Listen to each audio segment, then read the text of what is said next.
Okay. Yeah, you can sit. Yeah, sit up here. We're going to be passing the mic and doing all kinds of things tonight. All right. All right, everybody, ladies and gentlemen, my name's Jeff Beggins. I'm one of the brokers here locally here at Century 21 Beggins up the road. Live out here on the beach, going through the same stuff everybody's going through right now. And part of that is we all have a ton of questions. We all have a ton of issues. And we've got a panel put together to go through all of the issues that we're going through right now, the questions we have right now. We're going to have a Q&A panel on that. We have quite a few. We've got our, where's Commissioner Hope? Wyatt, right behind me right here. So we've got representation right here from the city. We've got our insurance expert right here, Nate from State Farm, believe it or not, right? Which is good. We've got our resident architect, Jack Boziak, to answer all the questions about what really needs to happen next along the way. And we've got our favorite mortgage people, Beachline Mortgage. We've got Mike and Kim from right here. A little louder in the back there. Right here. Very good. And then we have Tom Abraham from Abraham and Sweeney Law Firm, which you're going to see how all of these people play in to kind of where we're going right now. And we have Kathy McKinnon, who is here with Paramount Title, help put this whole thing together. So thank you for everybody for showing up tonight. So let's give everybody a round of applause for that. And we are broadcasting this. This is live on Facebook. It will be put on YouTube tomorrow too, so you can go back and revisit and share with people who weren't able to be here right now. So let's talk about the biggest issues that we're facing right now is, well, we have a lot of issues we're facing right now. The issue is, what do we do? Can we rebuild? Should we rebuild? What's the process to rebuild, and what do we do? And then, whichever path that takes, if we're gonna rebuild, how do we find the money to rebuild? What's the process to rebuild? Could we raise our house up? Could we flood-proof our house? Can we fix it up? All the questions we have, we're gonna kind of get right to them. So let's start with the city report. You're first. I've learned a lot. I spend a lot of time developing properties up and down the beaches and been way deep in Madeira Beach, especially because we got hit as hard as everybody, but some places a little bit harder. And some of the things I've learned over the last few days aren't good, right? And so I'll just say the things I understand, and we can kind of confirm, because nobody really knows. Nobody's been here before, so we're all navigating this together. So as we all sit here with wet homes and drywall cut out, some not cut out, some are cut out, and the question is, what do we do? Are we able to rebuild our home? When are we going to know? How's the inspections going to happen? What's the 50% rule? Where is it? And what do we do about that? Those are the major questions right now. So there was a session 2 nights ago in Treasure Island. There's a session last night in Madeira Beach, all about the 50% rule. And my takeaways, and you can see if you can confirm this real quick, is there's really 2 paths. Your home, all of our homes were damaged, and there was an amount. And the question is, what is that price point? What is the amount of the repairs? Because that's going to determine what we can do or not.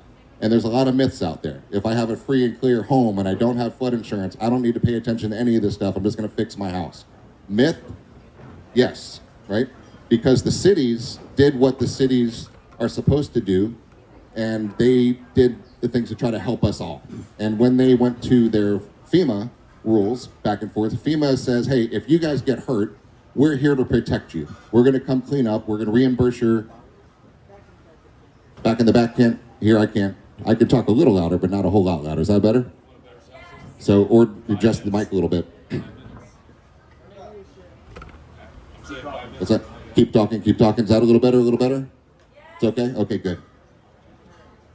So the question is, so FEMA is designed to save people in the amount of a disaster and help cities, because do you have an idea about what is the cleanup bill that you think going to be from this storm alone and just Indian Rocks Beach alone?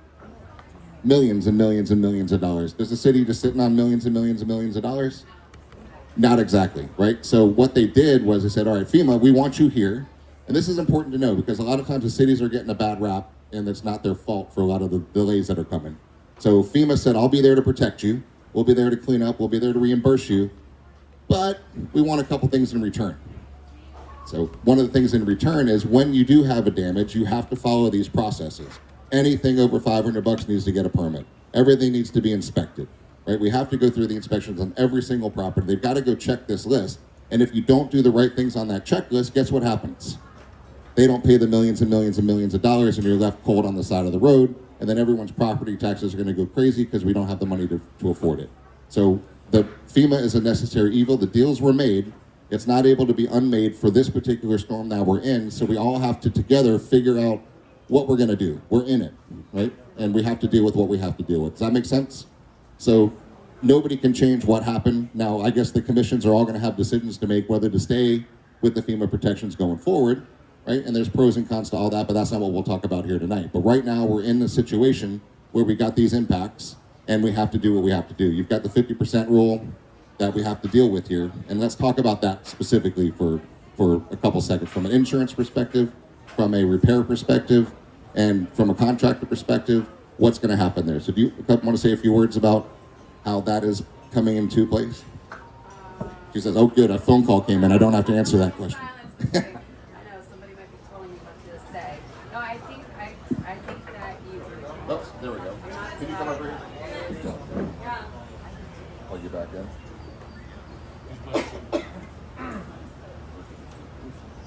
My 2 cents, but All right, there we go. Ready? Yeah. I'm not going to be able to talk as loud as this guy probably. I think you pretty much covered it from what I found out. By the way, Hope Wyant, City Commissioner. Nice to see you all. I did as much research as I could today about that 50-50 rule. From my understanding before today, the 50-50 rule wasn't going to include things like drywall and stuff like that. So whenever I went to the city commission today, Greg isn't there, so I got my information from Dan and the other people in the office. It is going to be incorporated in the 50% rule, and that is governed by FEMA at this point. And you're going to have to get permits to be able to do that. So I thought that maybe you could replace the drywall. You're not enhancing anything, you're just repairing what was already there. That's not the case. They want you to get a permit through the Pinellas County. You have to first call Hetty. She's at our office, so you're going to call Hetty. You're going to get the approval from her. She's going to do what she needs to do. Then you're going to contact the Pinellas County. Pinellas County is going to send out an inspector, and you're going to get a sheet, and that's your beginning construction project, and then they'll have to sign off on its completion. So that's what I learned today as far as that 50-50 rule. So let's add on to that a little bit, because from what I know, it's worse than that, right? So did anybody call ServPro or any of the restoration companies involved? Yeah. Yes, that bill is going to go towards your 50% rule. Anybody cut your drywall out thinking that you're going to save money and do it yourself? That's not going to work either, because there's going to be an application for the dollars per square foot that you would have paid for somebody else. That's going to be applied to your 50% rule, right? If you did it yourself, right? Everything's going to count towards this, because that's what FEMA's going to do. So you can't have your contractor buddy come over and say he's going to charge you $1 a foot or donate his time. Doesn't matter. There's Xactimate software that they're going to go through, FEMA's going to go through, that's going to say, I don't care who did what, this is the going rate for a renovation, and this is going to calculate your 50% rule. If you're below that 50% rule, you can renovate your home. If you're over that 50% rule, you cannot renovate your home. Right? That's the ugly truth of this, that we all have to come to terms with about that, right? So think about that for a second. Now, something else I learned last night is there's a number that's being floated around right now from FEMA, because think about how long it's going to take a FEMA inspector or a team of FEMA inspectors. They have to go to every single house in the entire city per their agreement with FEMA, every single house. So if you've already done your drywall quietly, secretly, of course nobody here ever did that, you're going to get busted, and you're going to probably have to take it out, and you're going to have to go pay whatever penalties they're going to come up with along the way. It's not that the city wants that to happen, it's a physical requirement from FEMA, right? In order to keep the flood rates lower, which is what the commissions did to every city. So we all have to understand that number is not negotiable. It's not up to the city. It's not up to anybody else. It's a harsh reality of what we're all fitting with. So one of the things I heard yesterday is there's a number of $205 a square foot. Anybody heard that one yet? So $205 a square foot is the number that they're floating right now, universally across the board. So if you have a home that's 1,000 square feet, they're going to say that it's going to take $205,000 to renovate your home, right? So it's a moving target, and we've got the luxury of having, I've got a bunch of Section 21 offices around the state, and I've got a lot of people in Fort Myers Beach, and they're 2 years out of this, right? They had Ian hit them about 2 years ago, so I've got the benefit of learning what they went through over the last 2 years, and it's still a moving target across the board, but the FEMA issue is a big issue that we're all going to have to deal with. And the unfortunate truths are, and I'm not here to bring bad news, I'm here to bring reality so we can think about it, because you got to figure out what you want to do. So a couple things, and we're going to go to some of the other experts. If you think you're going to be borderline and you have a concrete block home and you think you're going to be able to renovate it and you want to renovate it, there's a certain path that we want to take, right? And that path's going to be to get that number up as high as humanly possible so you have a good shot to be under that 50% rule to be able to put your house back together. Now, notice the words, a good shot. What the 50% rule is, yes. So your house is worth, you have a waterfront house. It's worth $1 million, right? The house isn't worth $1 million. The land is worth about 800, and the house is worth about 200. Now, to get the exact numbers, you go to the pcpao.org website, Pinellas County Property Appraisers website, and there's a FEMA letter number. You click that button under tools, and we'll walk you through that if you want help. And a letter will pop up that actually says, congratulations, your number is $87,243.12. That's your number. And if your cost to renovate, according to their spreadsheet, is higher than that, you can't renovate your home. You mean rebuild? You can't no. Right? What is, I'll speak just out of my theory. What is FEMA's ultimate goal? They want all the houses out of harm's way. They want not spend $200 billion on cleanup, and they don't want anybody to die, right? So they want all the homes raised up. So they're going to make it difficult to do this. So we have to think about this one. So one last thing, and then I'll bring you up to talk from a contractor perspective, is there's two paths. So if you want to renovate your home, you don't want that number low. Because if you go to the Pinellas County Property Appraiser site, that number is low, right? And it's not a number you're going to want to see. And if you sit there and wait for that number to be the number that the inspectors are going to use, you're not going to like their answer. Now you can still go and appeal, but now you're back in the back of the queue, and you're going to be months and months and months down the road until they're going to get back to you. So proactively, what you want to do now is get a actual cash value appraisal on your property. It's a special certified appraisal done by somebody who knows what they're doing with FEMA. And you're gonna have to pay them. It's probably $800, $1,000 now, because people are just gouging left and right. They're not gouging; it's supply and demand. But by the time you got to get that appraisal, so I highly recommend, if you think you're going to be on the borderline and can fix your home and want to fix the home, get an actual cash value appraisal. So when the inspectors come out, you give that to them, and now they don't have to go through that software anymore. They can use that certified appraisal as the value of your property that you can do that. But still use the substantial damage tool. You're still going to use it. They can still use You'll be under threshold, and you won't lose your home, but your taxes will increase after they. a couple things. So at the meeting last night in Madeira, they were saying that yes, your taxes could increase, right? They will increase. They're saying that they will, but a lot of times they haven't. But I would say you just assume they're going to go up. So you're going to take your appraised value, that's what you're being taxed on right now, and you're going to argue that, please no, my value is higher. They're going to say, okay, here's your tax bill for the next tax season. So, but that's all right. But now you can have a new home. You have a home. You saved your home. You pay a little bit more taxes. It's a fair trade-off on that one. I did go to the. Here, come over here. We did go to a meeting that was out at, Can you tell us who you are? oh, I'm Kim Schneider from Beachside Mortgage, sorry.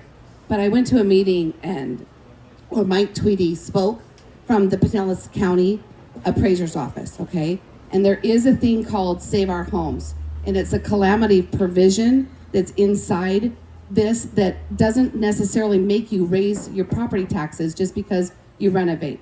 That what happens is if you have to rebuild, and if you decide to increase the square footage, the amount that you increase that square footage is going to be taxed at the higher rate. And you have to stay under 110% of the actual square footage. So let's just decide you're at 1,000 square feet, you want to build it to 1,100 square feet. That 100 square feet is what's going to be taxed at the higher value, but the 1,000 will stay at your current value. And it's called Save Our Homes. It's a calamity provision that Pinellas County had done. So it won't be so bad, okay, if you have to rebuild. And I'll give that back to you. Okay, Jeff? So this is real important, right? The strategy here is going to be important. So if you want to be able to renovate your house, put the drywall back, put it back into, and keep your one-story home, they're only going to let you keep your one-story home if you're under that 50% number, right? So that's just an important thing. So if you let that number be low, you're really running a major risk that that number is going to come in higher than that number, and you're going to have a major problem trying to rebuild your one-story home, one-level home, right? So that's just it. So if you're on the other side of the fence, we have people in every situation here, then you say, I'm done. I don't want a one-level home anymore, right? So then you may not want your appraised value to go higher because it's going to be simpler for you to get that higher number, which allows you not to rebuild. And then now your goal is to get the biggest insurance check you could possibly get that you can now apply to your new house, right? So you got to think about which strategy you're in and which path you want to walk down, because there's two completely different paths you're going to go down. Does that make sense on that one? And then then the third path, before we get into some other one, because it's relevant too, is there's going to be some situations where people bought their homes more recently, right? I have a good example of one just a little further south here. They bought their house. It was a little bungalow, and it was a 2-bedroom, cute little house. Paid $550 for it, and it's a wood frame house, cute as can be. We know we have a lot of them around, not as many as we used to, but we have a lot of them. And what's going to happen to that particular person is not good, because the 50% number is extremely low. They've clearly exceeded it, and now they have a big mortgage, right? They still have almost a $500,000 mortgage on a piece of dirt that's worth about $250,000, maybe $300,000. So they're going to be upside down a couple $100,000 without the ability to put that home back, right? So that's where we'll get to in a little while. We'll have Tom Abraham come up about what happens then, because unfortunately some of us are going to find ourselves in that position, and we don't want to see you get in trouble. We want to be able to negotiate that down to be as less painful as possible there. Hey, hang on real quick, because I want to get through a couple of these, and then we'll do a little bit of Q&As on this one. So take control over there. All right, so first process. Let's say you want to try to renovate your home, get that number as high as you can, and cross your fingers and hope that it comes in below that 50% number. That's your goal. That's it. That's the end of the goal, right? That's it. There's nothing else to say about that path, right? Now, there's other loans you can get to, but you're not going to be able to, right? You're not going to go talk about rebuilding a home. You're going to talk about just fixing it. Now, let's talk about options to rebuild. You're over the 50% number. Your options are take the house down, rebuild a new one. Options are pick the house up, pick the old house up, right? So those are the options there. I'll just tell you from personal experiences, and you could probably elaborate a little bit more, I haven't really seen that done well. The picking up the old house scenario, I've never seen it done effectively, cost effectively, where anybody is happy at the end of the day. I see it costing about double, more than double the costs that were actually asked or promised, and it's taken 2 or 3 times as long to actually do it. I'm just telling you that from personal experience, and then it costs a lot of money. So I think the path of raising it, in my personal opinion, is not worth the aggravation. It's certainly worth exploring if you want to, but just when you pick it up, you now have an old house that's up high, that's still not a hurricane code. You have old windows, you have old electrical, you have old plumbing, you have old concrete, you have old roofs, you have old shingles. It's just higher up, right? So that's not really accomplishing the safety goal, and it's going to spend a lot of money. So let's talk about how we're going to the process of rebuilding, right? And then the first steps about rebuilding is you're going to call a builder, contractor, who's going to come up in a minute, and you're going to say, how much is it going to cost to build me a house? Right? You ever hear that question? Yeah. And the answer is, what house? Right? Because you can go nuts, you can go crazy, you can go cheap, you can go wood, you can go block, you can go steel, you can go frame, you can go aluminum, you can go metal, you can go shingle, you can go high end, you can go low end, you can go mid end. So the answer is it depends. So the first steps you want to do to figure this out is, do I want to rebuild? Am I going to have to rebuild? And then do I have the finances to rebuild? Then we'll talk about finances in a minute. But one of the first things that you do is you're going to have to get a survey, right? So Jack, come up here for a second, because I want to talk about this process. Because Jack Boziak is a friend and architect who's been working out here forever. In 1968, right? We've been working together 25 years on different projects and houses along the way. So do you want to go through the steps that have to go through before you can even talk to the contractor about what are you going to be able to build from a survey and creative side? Well, I think unfortunately, depending on what the scope of your work is, if you're lucky, the survey won't be as big of a factor, but the survey is going to be really a big help in establishing with the city your floor elevations and the conditions that surround your house, setbacks, what your height is, and what your ability is.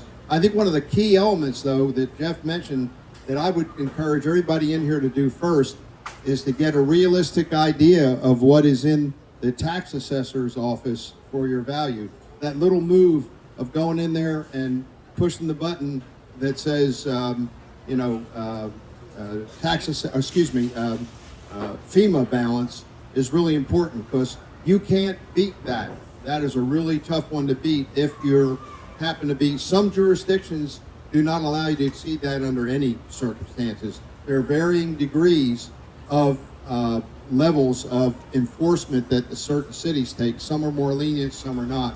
But in some cities, you can't go over that number no matter what. Okay, all right. In some cities, you just can't even budge past that number. Now, the appraisal end of this does enable you to get a higher value to work with your construction at, but it's always going to be 50% of either the appraisal value that's in the tax assessor's office under that, once you hit that FEMA button, or it's going to be 50% of the appraised value. Now, some jurisdictions also are not allowing you to come in after the fact and get an appraisal. So it varies. You got to really understand the regulations. The second process that I think you need to know, you're probably going to need a new survey to establish not just what you think and what's in the general information available at the county records. I think you're going to have to go out and try to get a new survey that establishes your not just your floodplain that you're in, but the exact corners of the house and the elevation of your lowest habitable level. So a survey is a pretty important piece if you're considering either remodeling or even if you're considering rebuilding. You know, the next thing is to get somebody in who's a good consultant, because Jeff managed raising your house. Well, I agree with Jeff. I have never seen what I would consider to be a bargain in raising and elevating an existing house. It's a really rugged road to go. And like I spoke to somebody the other day where they had a $400,000 estimate to raise about a 2,000 square foot house. And just looking at the house, I could tell you, if it's a slab on grade with thickened edge, it's going to go through a lot more damage. And they always have you sign a warranty that, oh, if you elevate this house and if it cracks a lot, we're not responsible for that. We're just elevating the house. You get an architect to tell you that we should be doing it or shouldn't be doing it. So I think that's a very tricky path to go down. I agree with Jeff. I've seen very few successful elevations of houses. The next possibility, we're doing a house right now for somebody in North St. Pete where they have a masonry one-story building. Well, what we're doing there is we gutted the masonry one-story building, maintained the outside walls for the elevation to go up. If you have good masonry walls, you can do that. That's the second option.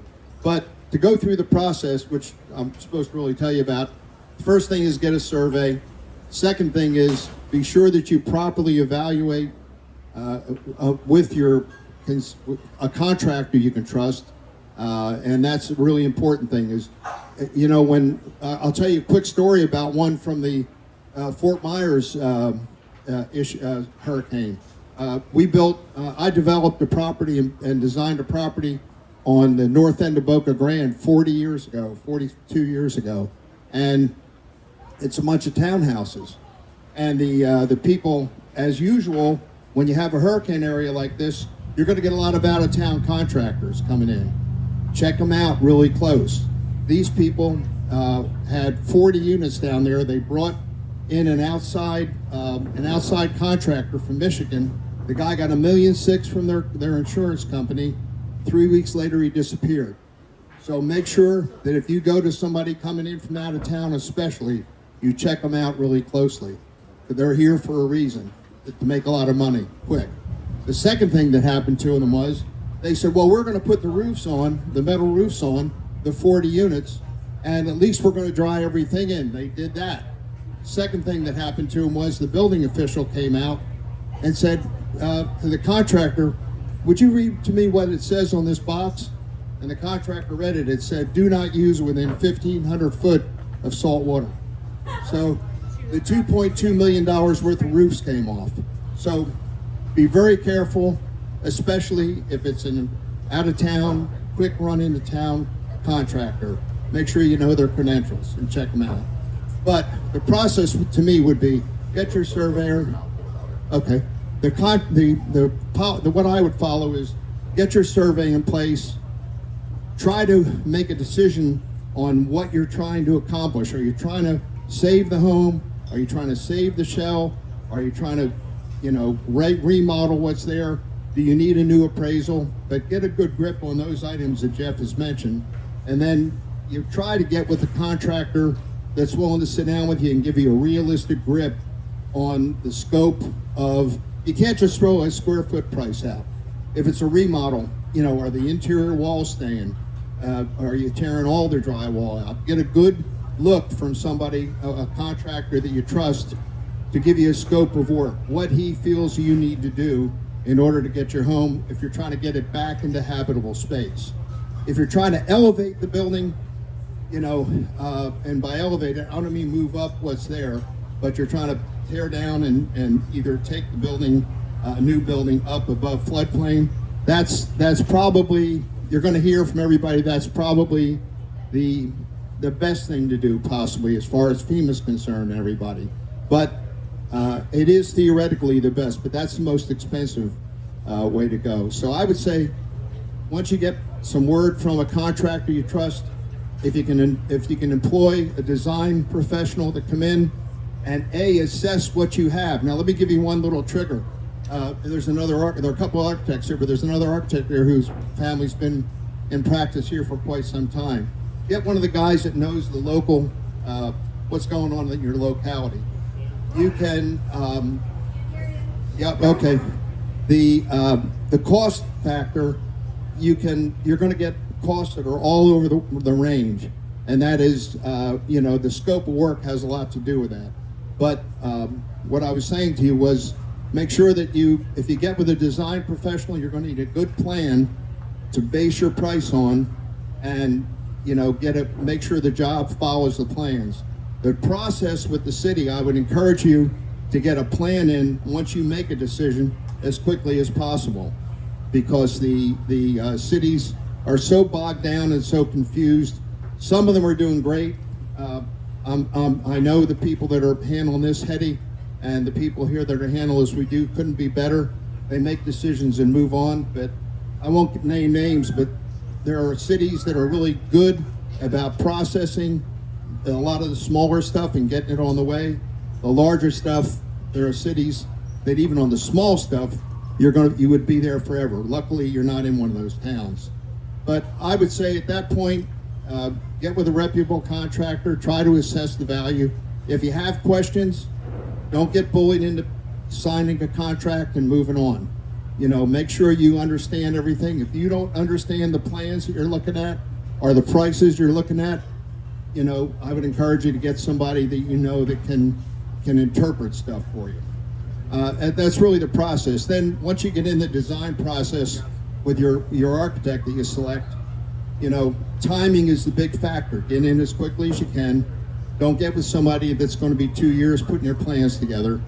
Make sure you not only establish a price for your services, but make sure you get a timetable that they can stick with, and base your fees on the fee distribution on your timetable. The other thing I wanted to tell you that most people don't know, and that some of the cities now, I know Hetty knows here, in a little case, very often your design professional, your architect, is able to work under what's known as an affidavit, okay, or an affidavit permit, and he can assist you if the city's jammed up in affidavit inspections. Now you got to clear that with the city, but as a design professional, you can get an architect to act as an affidavit inspector, as well as being the design professional. And so you make sure you clear it with the city, but that is one way to get more, expedite a little bit more. And I think the more we get into all these thousands of homes that are going to be being done, I think some of the cities are going to rely on the design professionals, the architects and the engineers, to conduct minor inspections and to assist them in some of the processing of the work that has to be done at your house. So it's a complex process. The biggest thing is don't just go at first gut reaction. Investigate all the possibilities, and at one point decide whether you're better off, rebuilding totally, or whether you're better off going with what you have to do within. And if you can find a good design professional and a good contractor to work with, I'd encourage you to work closely with them. The local guys are loaded up, but make your due diligence work. That's it. I mean, I think that's basically the process, and I wish you all the best of luck. Thank you, Jack. Thank you, Jack. All right. So speaking of construction, Mark, come on up. So let's talk. This is something, I'll just tee it up.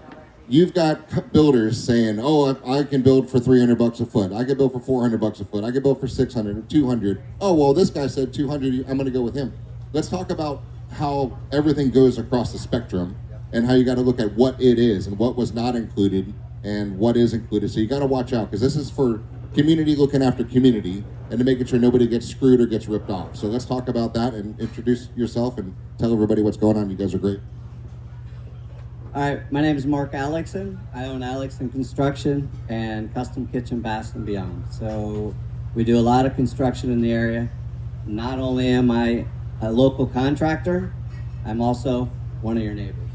I live on Harbor Drive North, and I also own another house on Harbor Drive North. To circle back to the 50% rule, I wanted to bring this up. This is very key. So I recently bought another house on Harbor Drive North. If you go into the FEMA, like Jeff said, tools, hit FEMA. I have it on my phone right now. I'd be happy to share it with anybody that I went in there, and my FEMA value to rebuild this house, when I purchased this house, my idea was to purchase this house, remodel it all, sell it, obviously make a profit. I had gone into the FEMA report, and by the time they gave me my 50%, it was $89,000 and change. There was no way I could do it. It's a 1,800 square foot house. I wanted to add 400 square feet to it. I called my appraiser, state certified appraiser. The appraisal came in. I believe it came in at $608,000 for the dwelling, which was around $320 a square foot to rebuild, which alleviated the $89,000, which I've gotten the permit. We did all that. It's given me $304,000 to rebuild. So that number is not necessarily etched in stone. We got to remember that. Like Jeff said, FEMA wants us all to build up. It would be great. Can we all do it? Absolutely not. Is it affordable? Absolutely not. I've got 3 widows on one street. They can't do this stuff. It's all ground level houses. But there are options. So just keep in mind that the certified appraisers can definitely get you more money. FEMA's putting those. I've looked up probably we've got like 45 houses we're doing right now. I've looked up 10 of those houses. Out of the 10, they're probably averaging between 90 and I would say $120 a square foot is what is on the Pinellas County website. So when you look at that, don't panic. Do not panic. I know there's some other builders in the crowd. There is no way that anybody is going to rebuild a house for $100 a square foot, period. As far as the options on rebuilding, I'm in this boat. I literally demoed this house that I was just talking of. Took it probably 70%. The roof is off. The block wall in the front of the house is down. The interior walls are down. I had dumpsters in the front yard. And all of a sudden, here comes all the hurricanes. Well, there's nobody that's going to buy a house on the ground right now. So I have chosen to do the option of, it's a block home. So what we're doing is we are blocking in all the openings, raising it 5 foot, filling it in with dirt. There's 2 options with that. Filling it in with dirt, pour your concrete slab, raise it up, raise the walls, cut the windows out, raise the windows. That's going to be one option. The other option is to go with a floor joist system, which some of you may not understand it, but go with a floor joist system, have crawl space underneath, and then you're basically creating the same option. So, but there are choices out there, and you don't necessarily have to go to the $1,000 a square foot, driving pilings and all those things. But the biggest thing I think for people is don't panic when you look at that number, because that number will scare you to death. Again, I am a local neighbor.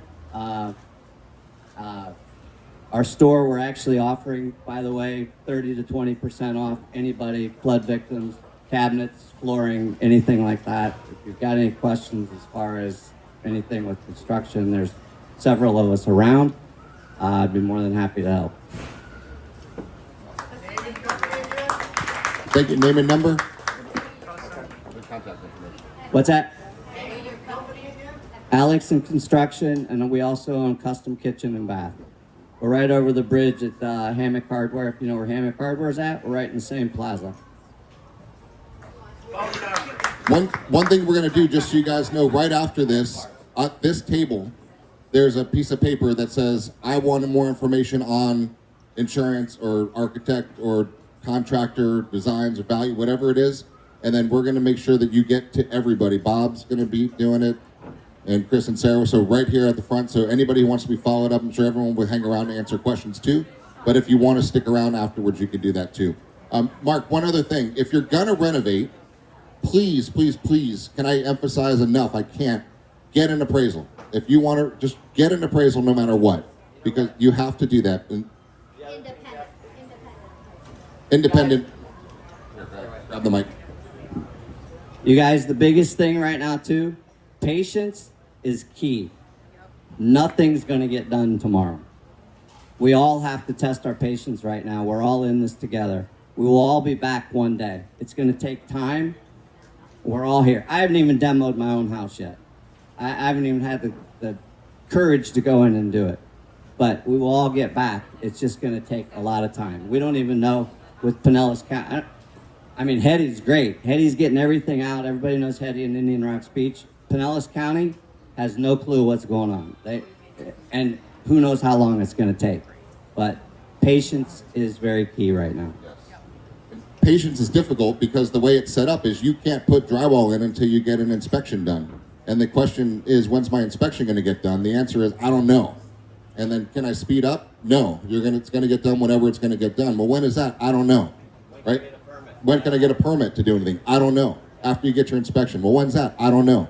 And I can tell you just from past history, I referenced Fort Myers earlier, Fort Myers, there's still people waiting, right? And this has been a couple years. This is going to be a very interesting time. One thing I have to hit on from a real estate perspective is please, please, please do nothing right now. There's people making really dumb decisions right now. Please stop. There's scum-sucking vultures in the streets that are trying to say, sell me your house. It's worth only land value. Here's the printout from the county. I'll give you that in cash, right? Wrong. Don't let them happen. Take a deep breath. First thing I want to say, if you have a mortgage, call your mortgage company. You haven't already, and ask them for forbearance. Right? They'll give you. Most of them will give you 90 days of a breathe. Right? Especially when you're not in your home, and they'll tack that 3 months to the end of your mortgage. Give you time to think and breathe. Do not freak out. Your property is extremely valuable. It will be worth even way more than it's worth today later. So do not sell, right? Don't sell. Don't sell for the values. You guys see it all. There's flippers in town doing all kinds of scams out there. And so as your neighbors and as your friends, and we're real estate people saying don't do anything, right? That should tell you something. Do not sell. Do not throw things on the market, right? Do not, right? If you're in a really big bind, talk to somebody. We'll help you figure out bridge loans or whatever you may need. But please don't sell your real estate in this marketplace right now. It's not a good thing to do. One quick comment.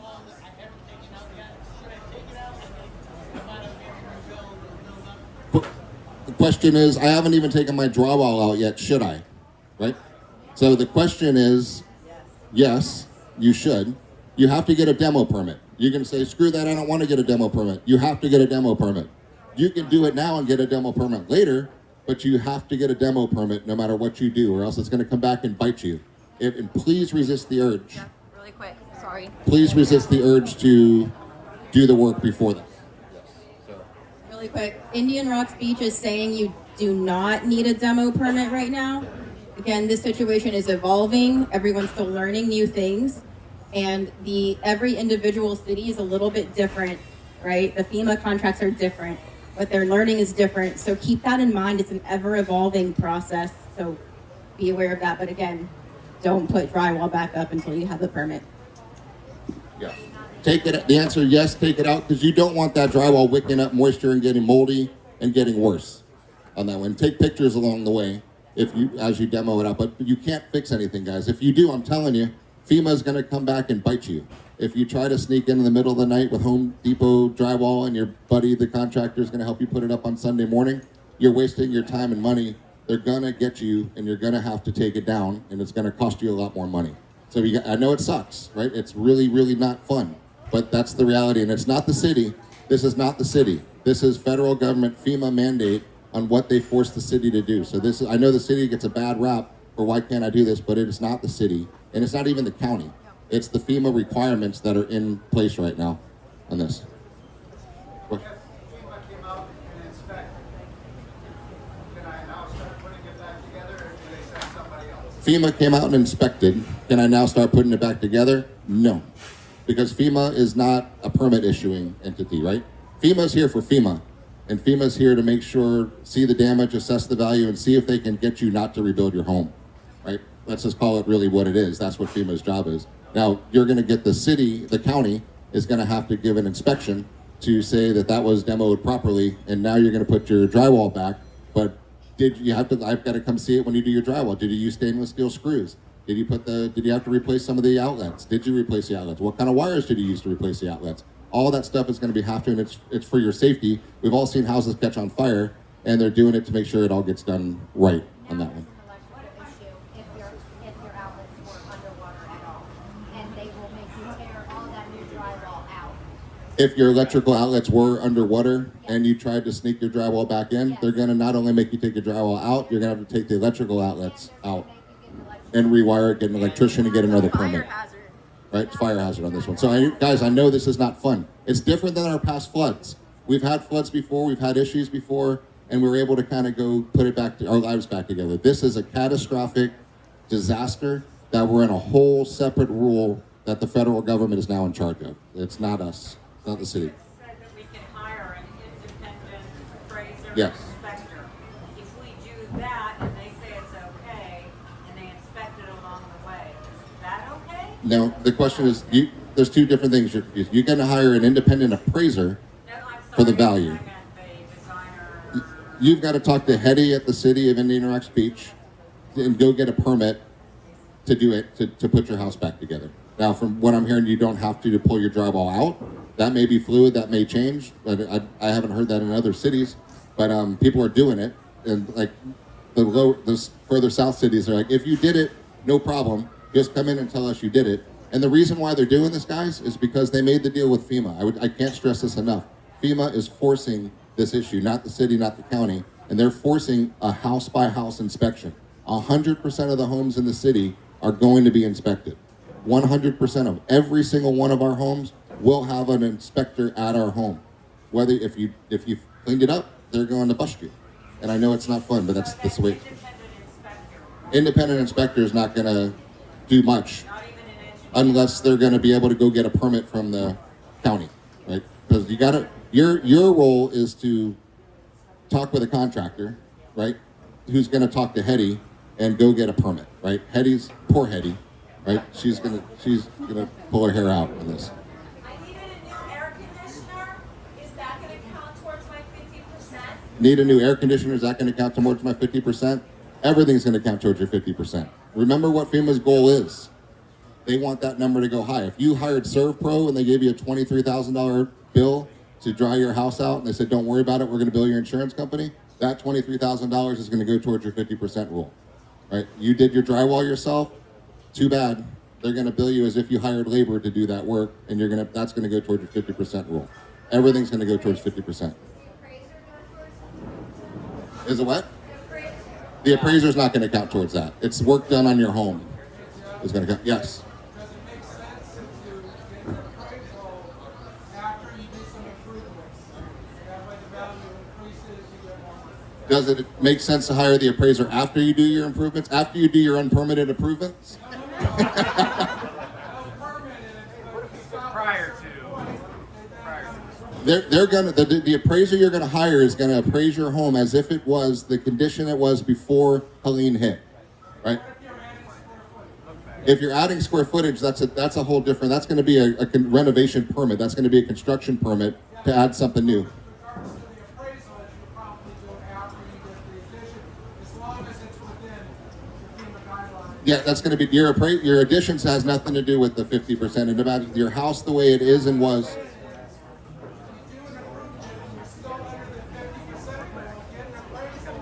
Yes.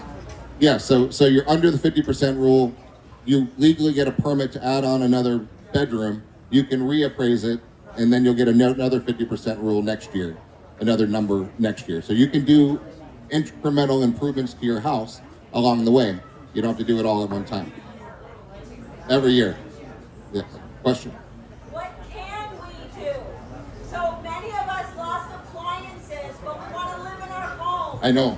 What can we do? The question is, regarding appliances especially? yes.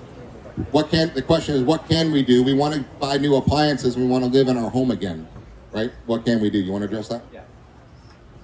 So you can basically do whatever you want. It is your home. And the only reason I wanted to come back up is because Jeff had touched on something about electric.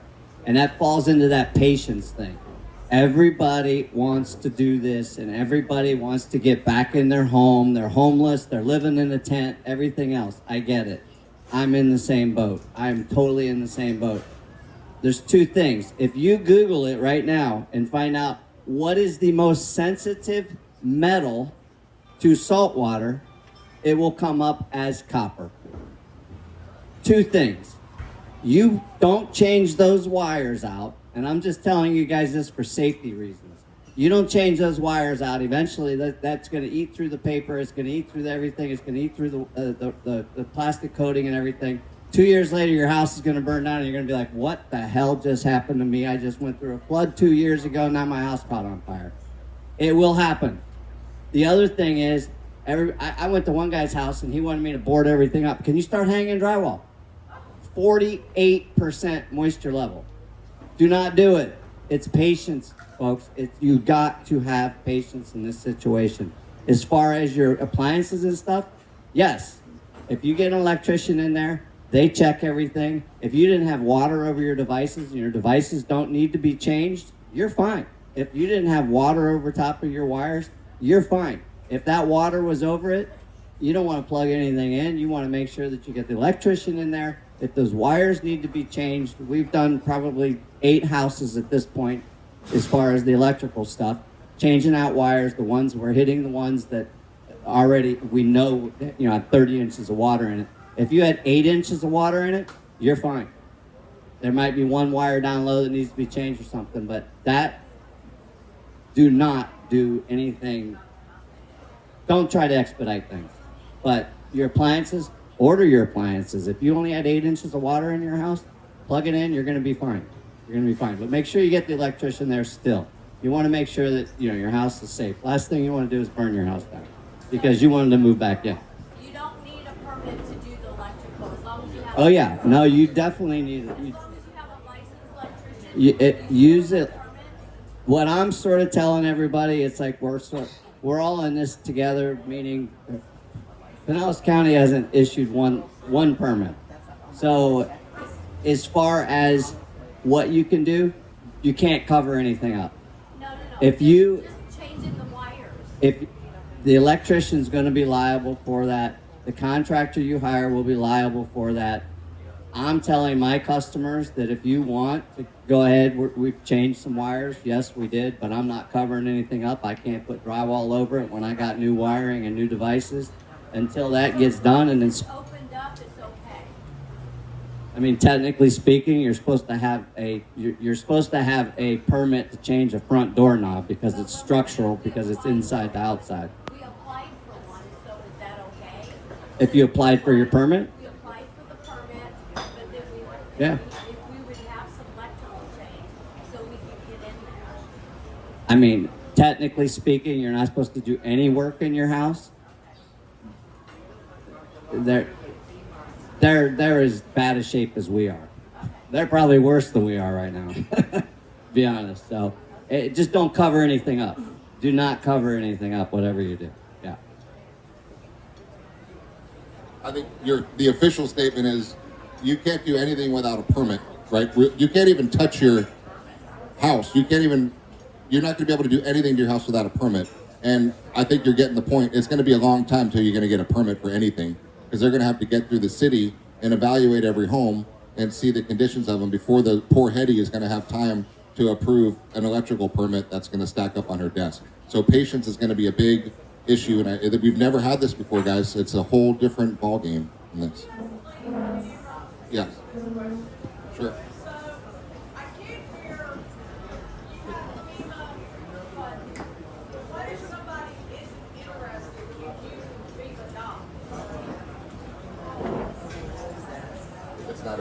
It's not an option for if FEMA it's not a personal option for the Indian Rocks Beach. So unfortunately, FEMA overrules us, Pinellas County, and then Indian Rocks Beach. So it's not an option to not want FEMA. We're unfortunately locked into what they want.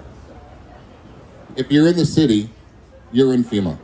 Yes. The deal was made from the city, the overarching deal with every single property inside the city.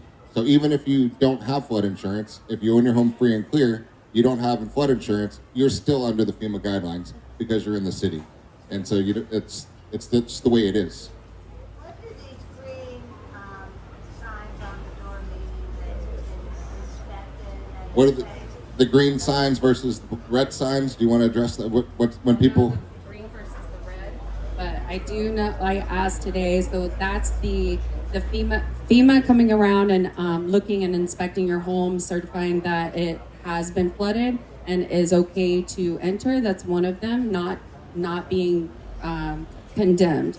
So that's one of them. One is going to be from Pinellas County, and that is your original inspector needed kind of thing. So it's either condemned or not condemned. That's one of them. Well, I do know that they haven't even been inside this house. No, it's just from the outside. So they're going to check the water lines. They're checking the outside perimeter. So from there, you can have them come in, and that's where Petty and Pinellas County come in so that they can come into the house and do the inspection on the inside. Would it be best to hose those lines down? They're already there, my friend. Sorry, they've already seen them. Jack was just reminding me just to remind one thing. So the cities get points, right, as far as how well they want to obey the FEMA master. And the more they agree to, the higher the points. So, for example, in some cities, there's a higher freeboard, which means the houses are going to be forced to be higher. Some ones are a lot stricter on permitting issues. So the more things you check the box, the higher the rating. The higher the rating, the lower all of our flood insurance rates premiums are. So that's the game. that was played while everybody has to be in FEMA because of that rule. And that was That's the motivation. that's the motivation of the city, was to drive everybody's property rates down. But you made the deal that you got to deal with what we have to deal with now as a result. And if they leave FEMA, then you know what's going to happen. One day, when we get this again, because we live on a barrier island, right? FEMA's going to say, "Don't call us. We don't have a deal with you. We're not coming. Good luck getting your own trash. Good luck dealing with your own food. Good luck dealing with your own everything. Don't call us. We're not here." So that's a huge gamble. And Marco Island did it, right? They decided to get out of FEMA. The demographics are different in Marco Island, right? Cape Coral did something different, right? They didn't listen to the rules they agreed to with FEMA, and FEMA is now smacking them for not doing the right thing, and it's really creating a major problem down there, right? So that's why the city is forced to be as strict as they're being strict, and can't give you a permit for an electrical thing until your house has been inspected and all the things that they promised in their rules. So that's where the patience come back in. Are there any unincorporated areas within IRD, within Pinellas County? Do any of the residents here need to ensure that they are in the right governmental zone? If you're in the city of Indian Rocks Beach, you're covered under FEMA, right? So if you're outside the city, if you're unincorporated, you need to ask those questions to the county, because you're not in the city. You're unincorporated. There is no city. You fall under Pinellas County rules, right? City of Seminole is in one. There's places that are not. So we're mostly, when you're on the barrier islands, you're in a city, an incorporated city, and you're going to be under the FEMA guidelines, especially on the barrier islands in this. All right, a couple more, then I want to get to some insurance. Yes. Say if I did a bunch of work in the last year, the city of Indian Rocks resets every time you close a permit. However, Pinellas County is saying it's a year rolling average. Look back. So that's different. So if you go, let's say you get a renovation permit through, and you go fix your house, and it's now assessed at $1 million, and then it's now assessed at $1.2 million. If you did it 4 months ago, I would get an appraisal to reference that work you did, because the county's not going to reflect that yet. Pinellas County is saying that, like, say you spend 70% of your beach money, 50% money, they're applying that to what you can do now. Jeff, Good point. Indian Rocks Beach has no look back period. Yeah. So Sarah's saying Indian Rocks does not have a look back period. You're okay. Right, so that's good. So what a look back period is they go back for the last year, and every permit that you pulled, the value of that permit will apply towards your 50% rule. The city of Indian Rocks Beach did not take that check mark, right, which is good. Other cities did, and other cities have a couple year look back, right? So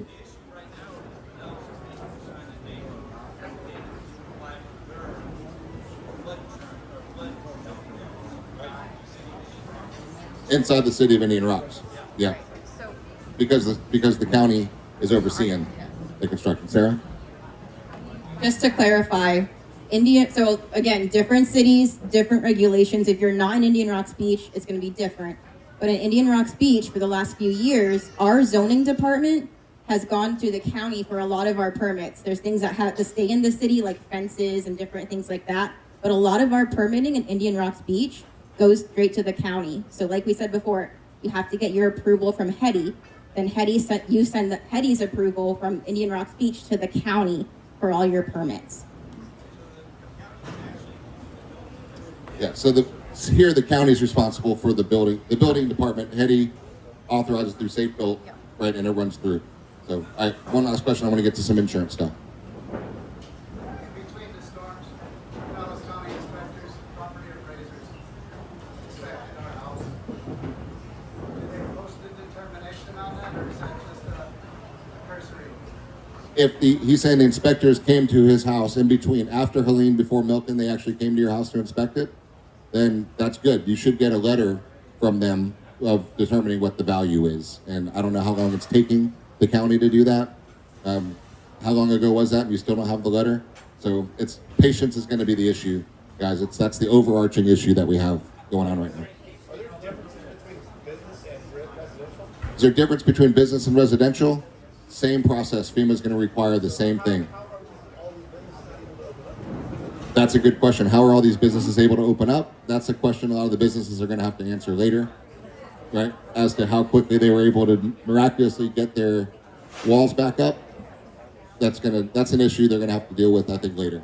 I think they knew that going in. They just wanted to get open.